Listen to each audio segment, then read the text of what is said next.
Ministro de Trabajo Antonio Sanguino, el gobierno ha aumentado un 23,7% el salario mínimo en Colombia y hay quienes dicen que esto va a disparar la inflación sin duda.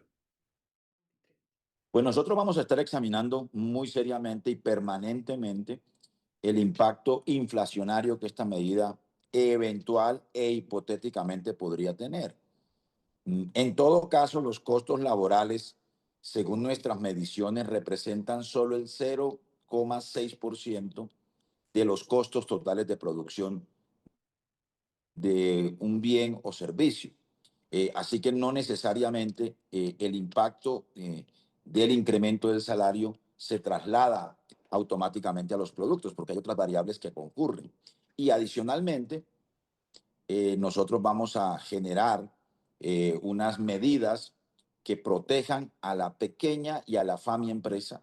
Es que lo que pasa es que en el último tiempo, en los últimos 20, 25 años en Colombia y en América Latina, se instaló, digamos, una lógica neoclásica, ¿no?, de aquellos que eh, definen el salario mínimo como una operación matemática que combina inflación con productividad, eh, tomando distancia o poniéndose de espaldas a las condiciones de vida que necesita un trabajador y su familia, incluso para reproducirse como mano de obra para la industria y para la economía.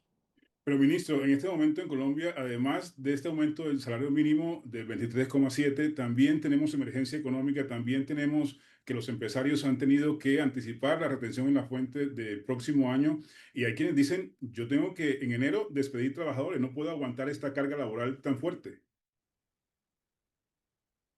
Lo que nosotros estamos comprobando en estos 3 años del gobierno del presidente Petro, en donde hemos incrementado el salario mínimo un 37,6%, que significa un incremento del ingreso real del 17,4%, reduciendo la inflación acumulada, es que ha ocurrido todo lo contrario. Estamos creciendo, las tasas de desempleo van a la baja, la inflación está controlada, y además de eso crecen las inversiones, crecen las utilidades del sector bancario. También se une a esto la reforma laboral aprobada en el Congreso y que también ya entra en vigencia, ministro. Esa reforma laboral va a significar la formalización de más de 1.500.000 nuevos trabajadores en Colombia. 500.000 de las 700.000 trabajadoras domésticas no tienen un contrato laboral, ahora deben tener un contrato laboral. Hay quienes dicen que este aumento no va a impactar a la mayoría de trabajadores en Colombia. Hay mucha informalidad en este país. No, dicen que no se van a generar nuevos empleos. Y además, desde la oposición política sostienen que esto se hizo en época preelectoral y que esto busca básicamente que el gobierno se beneficie con votos en las próximas elecciones de mayo y de junio. No, son falacias que corresponden a la dinámica del debate político y de la coyuntura electoral.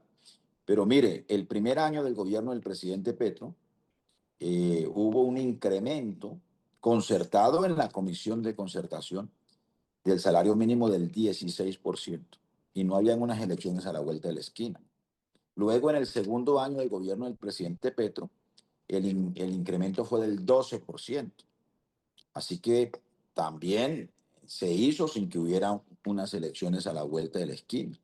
Pero adicionalmente, eh, este decreto y este incremento impactan de manera directa a 2.400.000 trabajadores que se ganan un salario mínimo y probablemente a una franja de los trabajadores 6 millones y algo que se ganan entre uno y dos salarios mínimos, que también van a resultar impactados por esta decisión.